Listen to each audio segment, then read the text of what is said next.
Tá. Eu convido os irmãos aí a abrir a Bíblia no livro de João. No livro de João, capítulo 8. Tira um pouco esse efeito aqui.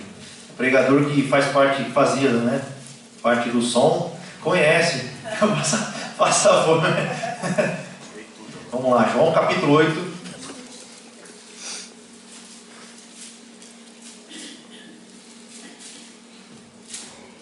João capítulo 8, versículo 31.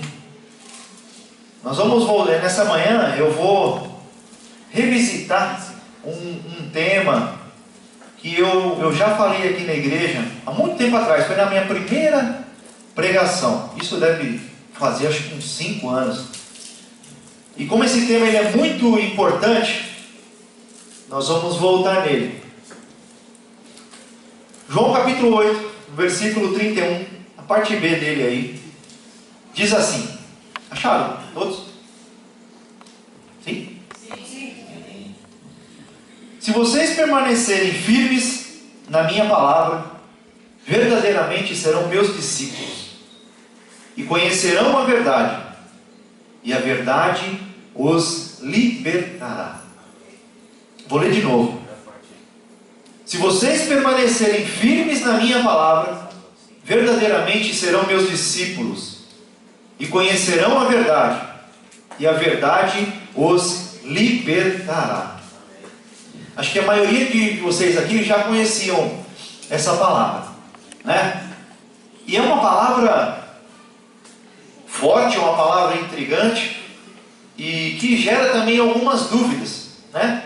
Para quem que Jesus estava dizendo essa palavra? Essas pessoas, como que elas eram? Eram religiosas? Já eram conhecedoras de Cristo? Não eram? Precisavam de libertação? Já conheciam a Deus? Que verdade? O que é essa verdade que liberta?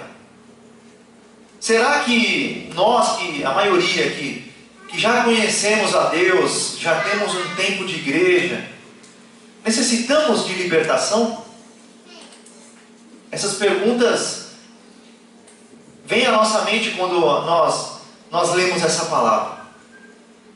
E para entender melhor esse contexto, o que acontece? Jesus aqui vinha pregando, ele já estava no meio do seu ministério para frente, ainda não estava no auge, né? Porque o auge, creio que é a cruz, mas já estava com o ministério a todo vapor. Ele estava ensinando o povo, e com esse ensino de Cristo o povo já estava dividido, alguns criam, outros não criam, e já estava gerando aquele burburinho todo em Jerusalém. Os fariseus já estavam começando a querer derrubar Cristo, matar Cristo, eles não aceitavam a palavra de Jesus. Então é nesse contexto que Jesus diz essa palavra. E aí Jesus começou então a ensinar no templo. E aí eu peço que você volte um pouquinho aí, pelo menos uma página eu creio. Nós vamos ler a partir do verso 12, para nós entendermos de uma maneira um pouco mais ampla o porquê que Jesus disse isso para aquele grupo de pessoas. Então no capítulo 8, aí, a partir do verso 12, um pouquinho antes, diz assim, falando novamente ao povo, Jesus disse: eu sou a luz do mundo. Quem me segue nunca andará em trevas, mas terá a luz da vida. Os fariseus lhe disseram: você está testemunhando a respeito de si próprio. O seu testemunho não é válido. Respondeu Jesus: ainda que eu mesmo testemunhe a meu favor, o meu testemunho é válido, pois sei de onde vim e para onde vou. Mas vocês não sabem de onde vim, nem para onde vou. Vocês julgam por padrões humanos. Eu não julgo ninguém. Mesmo que eu julgue, as minhas decisões são verdadeiras, porque não estou sozinho. Eu estou com o Pai que me enviou. Na lei de vocês está escrito que o testemunho de 2 homens é válido. Teu testemunho acerca de mim mesmo. A minha outra testemunha é o Pai que me enviou. Então lhe pergunto: onde está o seu Pai? Então lhe perguntaram: onde está o seu Pai? Respondeu Jesus: vocês não conhecem nem a mim, nem a meu Pai. Se me conhecessem, também conheceriam a meu Pai. Ele proferiu essas palavras enquanto ensinava no templo, perto do lugar onde se colocavam as ofertas. No entanto, ninguém aprendeu, porque a sua hora ainda não havia chegado. Mais uma vez, Jesus lhe disse: eu vou embora e vocês procurarão por mim, e morrerão em seus pecados. Para onde vou, vocês não podem ir. Isso levou os judeus a perguntarem: será que ele irá matar-se? Será por isso que ele diz: para onde vou, vocês não podem ir? Mas ele continuou: vocês são daqui de baixo, eu sou lá de cima. Vocês são deste mundo, eu não sou deste mundo. Eu lhes disse que vocês morrerão em seus pecados. Se vocês não crerem que eu sou, de fato morrerão em seus pecados. Quem é você? Perguntaram eles. Exatamente o que tenho dito o tempo todo, respondeu Jesus. Tenho muitas coisas para dizer e julgar a respeito de vocês.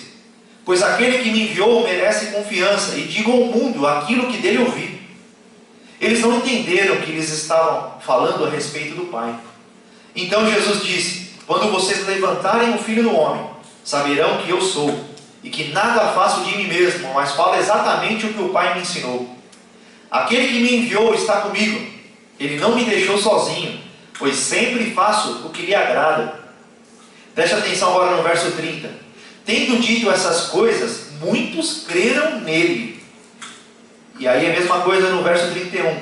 Disse Jesus aos judeus que haviam crido nele: se vocês permanecerem firmes na minha palavra, verdadeiramente serão meus discípulos, e conhecerão a verdade, e a verdade os libertará. Eles lhe responderam: somos descendentes de Abraão, e nunca fomos escravos de ninguém. Como você pode dizer que seremos livres? Jesus respondeu: digo-lhes a verdade, todo aquele que vive pecando é escravo do pecado. O escravo não tem lugar permanente na família, mas o filho pertence a ela para sempre. Portanto, se o Filho os libertar, vocês de fato serão livres. Eu sei que vocês são descendentes de Abraão, contudo estão procurando matar-me, porque em vocês não há lugar para a minha palavra. Eu lhes estou dizendo o que vi na presença do Pai, e vocês fazem o que ouviram do pai de vocês. Abraão é nosso pai, responderam eles. Disse Jesus: se vocês fossem filhos de Abraão, fariam as obras que Abraão fez. Mas vocês estão procurando matar-me, sendo que eu lhes farei a verdade que ouvi de Deus. Abraão não agiu assim. Vocês estão fazendo as obras do pai de vocês. Protestaram eles: nós não somos filhos ilegítimos. O único pai que temos é Deus. Disse-lhes Jesus: se Deus fosse o pai de vocês, vocês me amariam, pois eu vim de Deus e agora estou aqui. Eu não vim por mim mesmo, mas Ele me enviou. Por que a minha linguagem não é clara para vocês? Porque são incapazes de ouvir o que eu digo. Vocês pertencem ao pai de vocês, o diabo, e querem realizar o desejo dele. Ele foi homicida desde o princípio e não se apegou à verdade, pois não há verdade nele. Quando mente, fala sua própria língua, pois é mentiroso e pai da mentira. Até aqui já basta. Aqui nós vemos uma das maiores discussões de Cristo na Bíblia, relatada na Bíblia. Interessante que Jesus veio pregando, falando do amor do Pai, e aquele povo todo ouvindo, os fariseus, os religiosos. E aí no verso 30 diz que, tendo dito essas coisas, muitos creram neles. Então muitos daqueles que estavam ouvindo creram em Cristo. E aí Jesus disse essa palavra: se vocês permanecerem firmes na minha palavra, verdadeiramente serão meus discípulos, e conhecerão a verdade, e a verdade os libertará. Só que eles se achavam religiosos, se achavam conhecedores de Deus, e não aceitaram essa palavra. Como você vai me libertar? Nós nunca fomos escravos de ninguém. Nós conhecemos a Deus, nós tomamos conta do templo, nós somos religiosos, nós professamos a fé, nós somos os levitas, nós somos os sacerdotes. Como você vai me libertar? Interessante isso. E aí Jesus, quando eu estava lendo esse texto, o que me chamou a atenção é que, quando a palavra diz que muitos creram nele, ele não acariciou, ele não abraçou, ele, como se diz no meio da gíria, ele deu no meio deles. Eles falaram: como você pode me libertar se eu já sou livre? E ele falou, e aqui ele foi duríssimo: vocês estão fazendo o que vocês fazem do pai de vocês, o diabo. Vocês são filhos do diabo, do pai da mentira. Olha que coisa. Eles haviam crido neles. E aí eu fiquei pensando, como pode? Eles haviam crido em Cristo e Cristo deu essa palavra tão dura. Por quê? Essas pessoas, como eu disse, eram religiosas, se achavam conhecedoras de Deus, se achavam santas, mas não eram. Cristo verdadeiramente poderia fazer um exame profundo da vida deles, porque Cristo, sendo Deus, Ele conhece o interior. E aí eu fiquei pensando, meditando, poxa, eles eram os religiosos, eles eram os fariseus, e nós? E eu? Que estou tanto tempo aqui na igreja, você? Como que está a sua vida? A necessidade aqui, essa palavra nos mostra a necessidade de Cristo fazer um exame profundo na gente. Porque eles julgavam. Um capítulo anterior aqui foi aquele episódio que trouxeram a mulher samaritana, a mulher pega em adultério. Então eles se achavam aptos a julgar. Só que quando Cristo vai fazer um exame profundo da vida deles, eram sepulcros caiados. E aí essa necessidade de conhecer a verdade, e a verdade os libertar. Então, para trazer um paralelo para a nossa vida, eu fiquei pensando muito nessas pessoas que ouviram aqui, nos fariseus. Eles eram religiosos, eles se achavam superiores aos outros por pertencerem a um grupo de autoridades. Eles estavam pecados. Quanto mais velhos, mais pecado. Você lembra, como eu falei no episódio da mulher pega em adultério? Jesus falou, quem não tiver pecado, que atire a primeira pedra. E começando pelos mais velhos, eles foram saindo. E interessante que o único que poderia tirar a pedra era quem? Era Cristo. Porque ele não tinha pecado. Nós falamos sobre julgamento na quarta, né, Márcio? Ele não fez isso. Eles estavam em trevas. Olha que palavra dura. Eles não conheciam Jesus nem o Pai. Eles eram religiosos, hein? Eles eram desse mundo, Cristo não. Neles não havia lugar para a palavra de Deus. Eles eram incapazes de ouvir a Jesus. Eles eram filhos do diabo.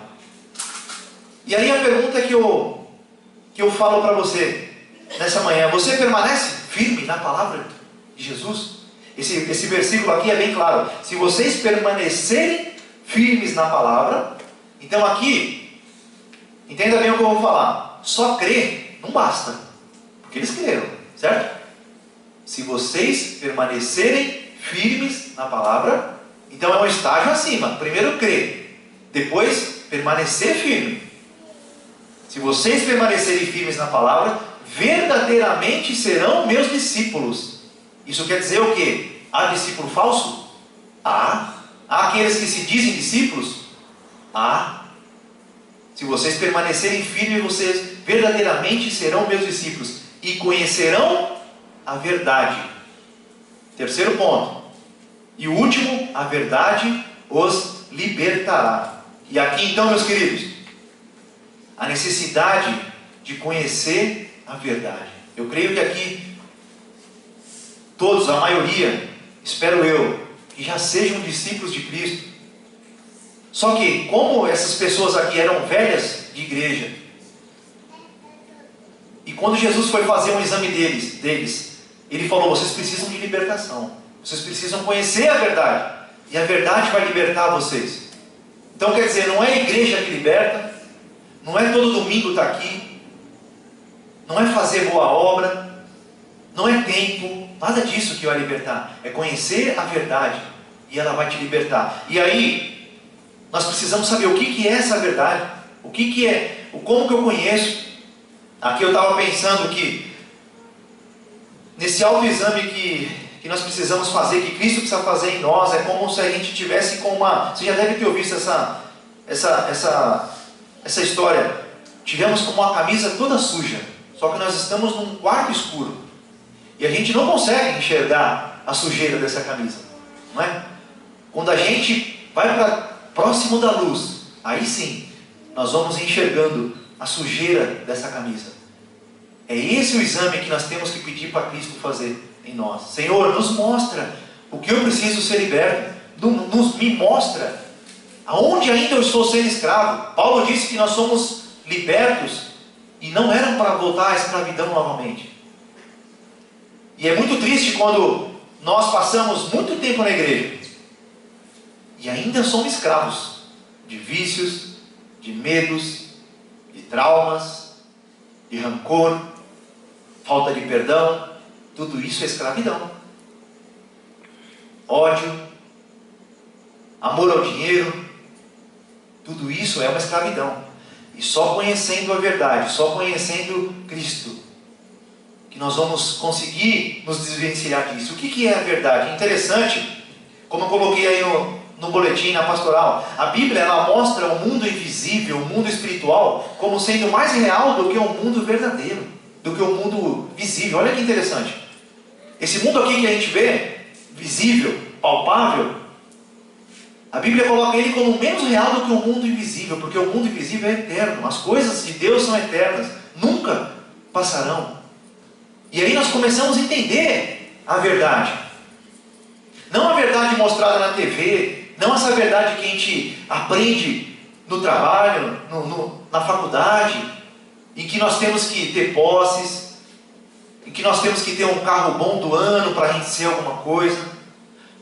Essa verdade muitas vezes que tem escravizado muita gente. Os jovens, se o jovem não usar droga, não fumar, não beber, ele não é um jovem legal, ele é careta. Isso é uma mentira. Nós lemos aqui a necessidade da verdade. O diabo é o pai da mentira. A verdade é que o mundo todo jaz no maligno. O mundo todo jaz no maligno. Às vezes é difícil a gente acreditar nisso, né?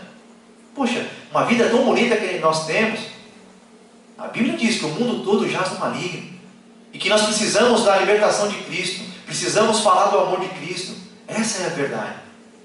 As coisas espirituais, as coisas de Deus são a verdade. E Jesus disse que Satanás, o homicida, desde o começo ele se opôs a essa verdade.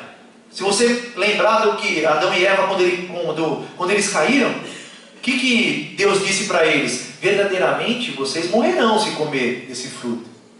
Não foi? Essa era a pura verdade, a verdade de Deus. O que Satanás falou? Vocês não vão morrer. Olha que mentira descarada. Essa foi a primeira mentira. E desde lá, o pecado continua o mesmo.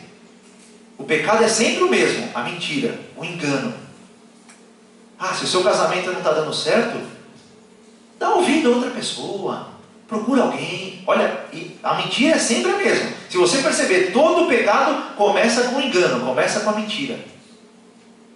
E é assim que nós vamos nos libertando, conhecendo a verdade. A verdade é Cristo. É Ele, a palavra, o verbo. E aí eu estive pensando, eu creio, fazendo um exame de mim, eu creio que eu conheci essa verdade um dia na minha vida. E eu fiquei pensando, o que Cristo já nos fez? O que Cristo já nos libertou? Eu creio que Ele já fez muita coisa na sua vida. E eu aqui mencionei alguns, e você vai lembrar de outros. Cristo, Ele nos liberta das nossas aflições, como eu falei, do nosso rancor, da nossa inveja. A inveja é uma mentira. Você está querendo coisa que o outro tem, você não tem. E é normal do homem caído ter inveja, mas quando nós conhecemos a Cristo, não, o Senhor não tem ainda, porque o Senhor não me deu, Ele sabe de tudo. E isso vai nos libertando. Superstições, olha que coisa terrível. Crente com superstição. E eu me lembro que antes de eu me converter, eu tinha muito isso. Quem não tem superstição, quando não conhece a Cristo, não pode passar embaixo de escada. A primeira escada que eu passei, eu fiquei olhando, falei, você vai cair na minha cabeça. Parece brincadeira isso, né? Mas essa é profunda, é uma escravidão. Quando você conhece a Cristo, essas coisas, essas barreiras vão caindo. Doutrinas erradas, maldição. Quantos de nós aqui cresceu em famílias que têm doutrinas malignas? De espiritismo, de mesa branca. Quantos de nós aqui cresceu nesse ambiente?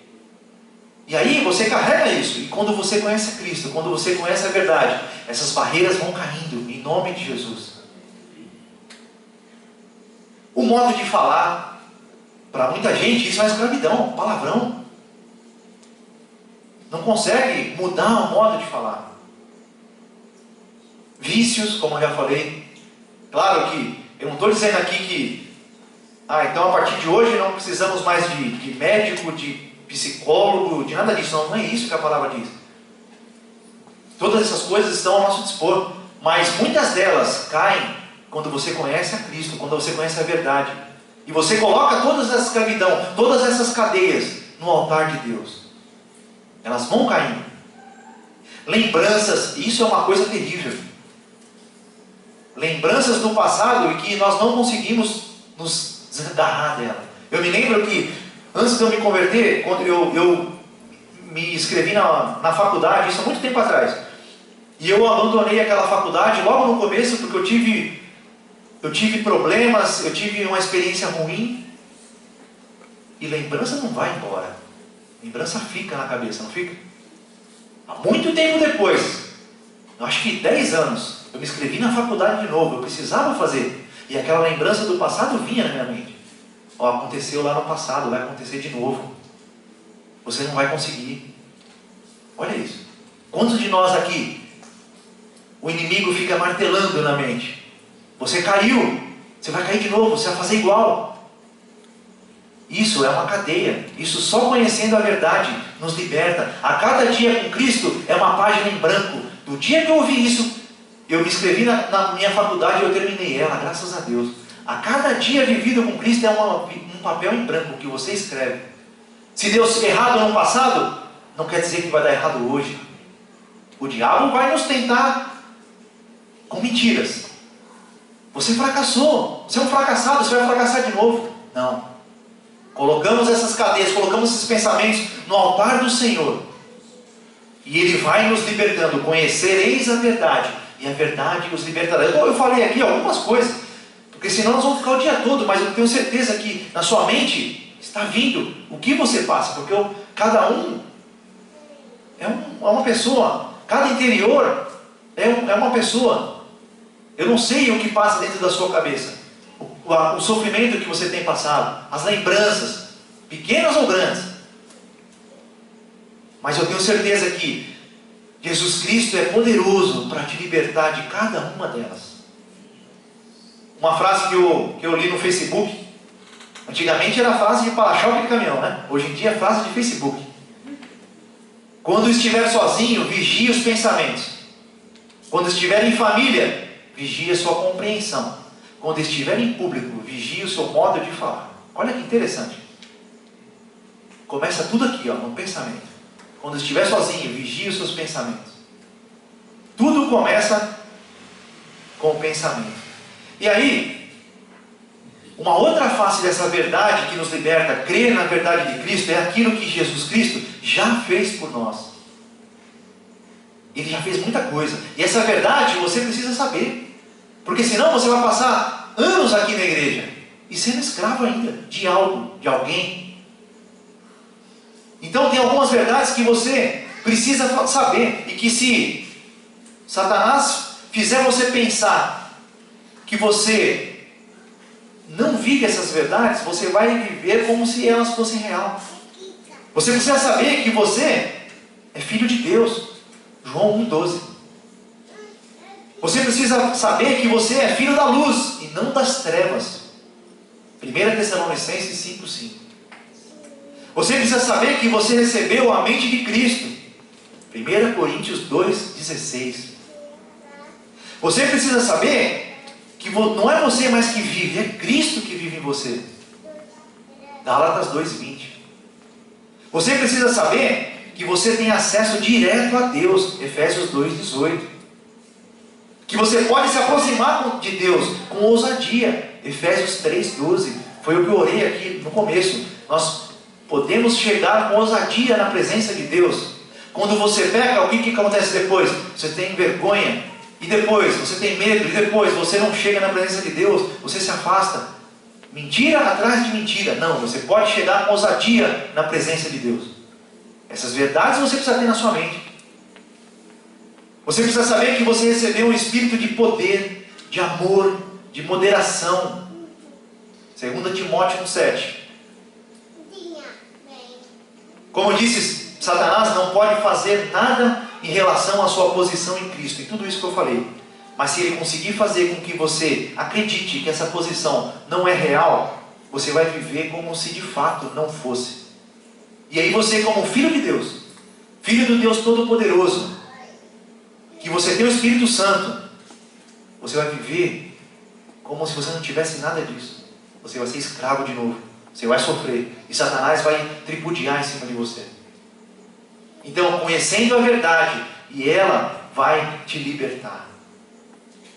E aí você conhecendo essa verdade, você sendo um verdadeiro discípulo, você vai ser ativo. Você vai ser uma nova pessoa. Você vai ser outra pessoa. Você vai viver de acordo com a vontade de Deus. Os seus pensamentos mudarão, eu tenho certeza disso. A sua perspectiva vai mudar. A sua alegria. E não importa se você está pegando o metrô lotado, se você está sem dinheiro, o que for. Se você for um verdadeiro discípulo de Cristo, a sua vida vai mudar. E aí sim você vai começar a dar os frutos, que às vezes nós tentamos tanto, lutamos tanto com a própria carne, dar fruto. E como isso é difícil, impossível, dar fruto pelas nossas próprias forças. Não, conhecendo a verdade, no poder do Espírito Santo, nós vamos começar a viver uma vida que realmente vale a pena. Porque Cristo já fez tudo por nós, Ele morreu, Ele nos deu uma vida abundante. E como seria triste se você vivesse uma vida medíocre, sendo filho de Deus. Você tem tudo. Você não pode viver uma vida medíocre. Jesus Cristo, sendo filho de Deus, sendo o dono do mundo, morreu para te dar a vida e a abundância. E aí sim, nós vamos viver uma vida que vale a pena. Eu não ia falar isso, mas eu vou. Tive que falar, interessante. Vocês, muitos aqui já devem ter visto aquele filme, O Resgate do Soldado Ryan. Já viram? Já, né? O Resgate do Soldado Ryan conta uma história o quê? Que uma mãe perdeu, era a Segunda Guerra Mundial, e a mãe perdeu 2 filhos na guerra. Ela tinha 3. Os 2 morreram na guerra. E aí o alto escalão do exército americano descobriu que essa mãe ainda tinha um 3º filho na guerra. E eles tomaram uma decisão. Falou, essa mãe não pode perder os 3 filhos na guerra. Mandaram um batalhão especial para ir buscar esse 3º filho dessa mulher. Trazer de volta. O resgate do soldado Ryan.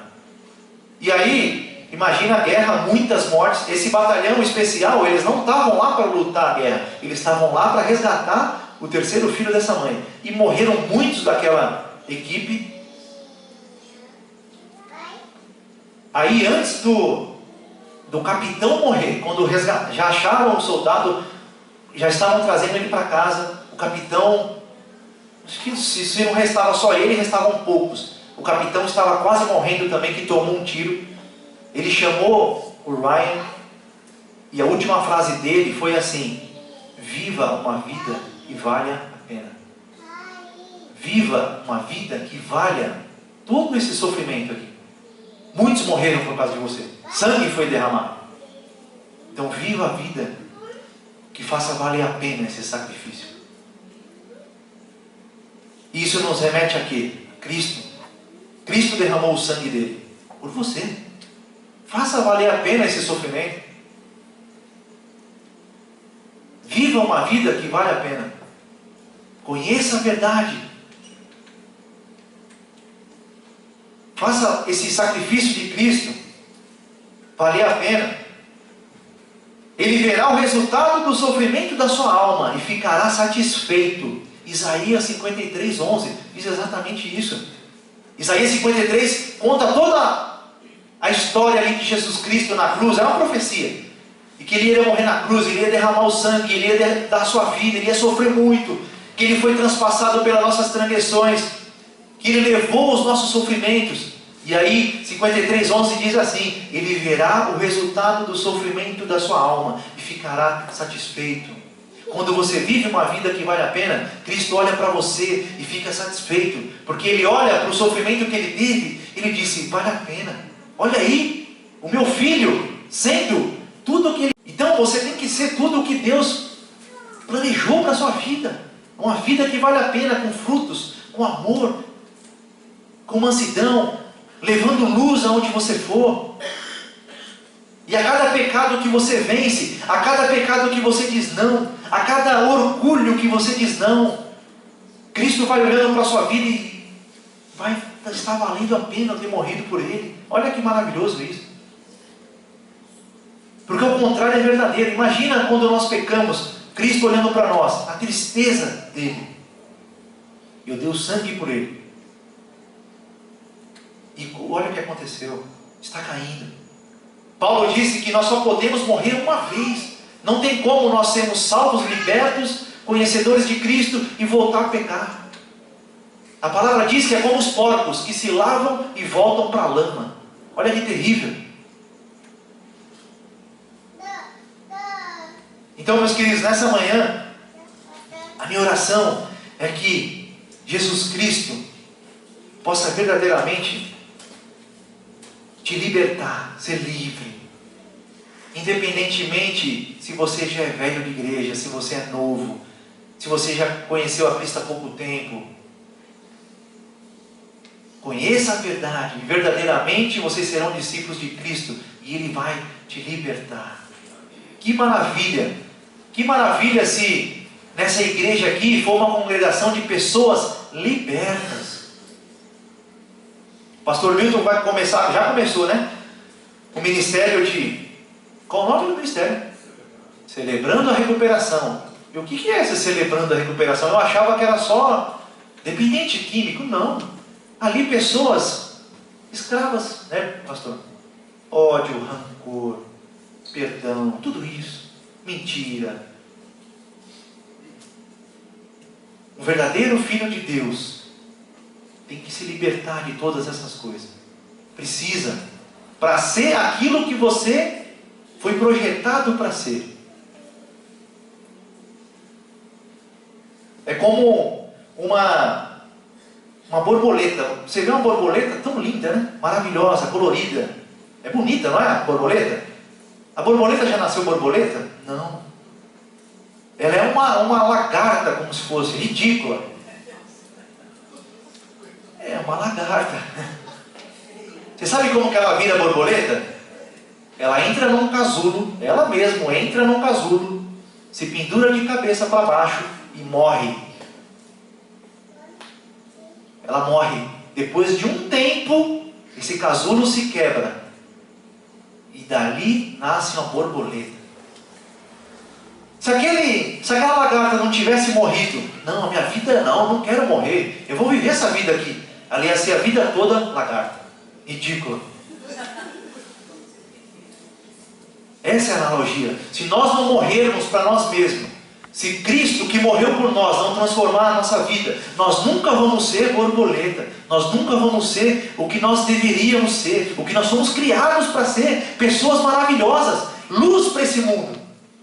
É isso. Quem aqui quer ser borboleta? Eu odeio essas coisas quando os pregadores ficam perguntando essas coisas. Eu não sei porque eu fiz isso. Mas meu querido, eu fico tão triste, eu choro, quando eu vejo um crente, velho de igreja, vivendo uma vida medíocre, escravo, com medo da morte, medo do diabo, medo do chefe. Vocês precisam ser livres. Amém? Amém. Eu vou orar aqui. E aquele que necessita, que quer ficar em pé e colocar o que precisar ser colocado no altar de Cristo, eu vou convidar você a ficar de pé. Nós vamos orar. Pastor Milton, por favor, vem aqui. Nós vamos orar. E não importa agora, a igreja pode ficar de olho fechado. Nós vamos orar. Não importa agora, esqueça se você conhece a Cristo há muito tempo. Esqueça se você já é crente. Esqueça quem está do seu lado.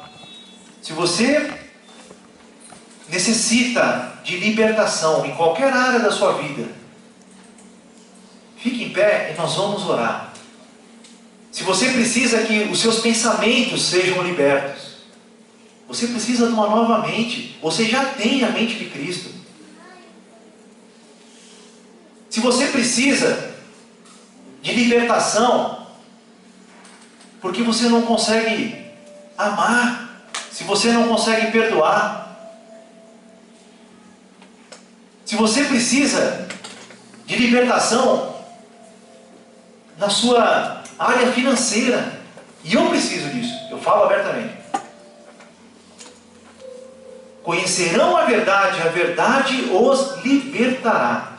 Meus queridos, se você acha que você é velho de igreja, que conhece a Cristo há muito tempo, e ainda não vive tudo aquilo que Cristo projetou para você viver, vamos orar. Esse ano de 2016 está só começando. E o meu desejo, isso eu comecei no começo do ano, eu quero que esse ano de 2016 seja diferente do que foi 2015. Eu preciso ser aquilo que Cristo projetou para mim ser. Eu vou pedir para o pastor Milton orar.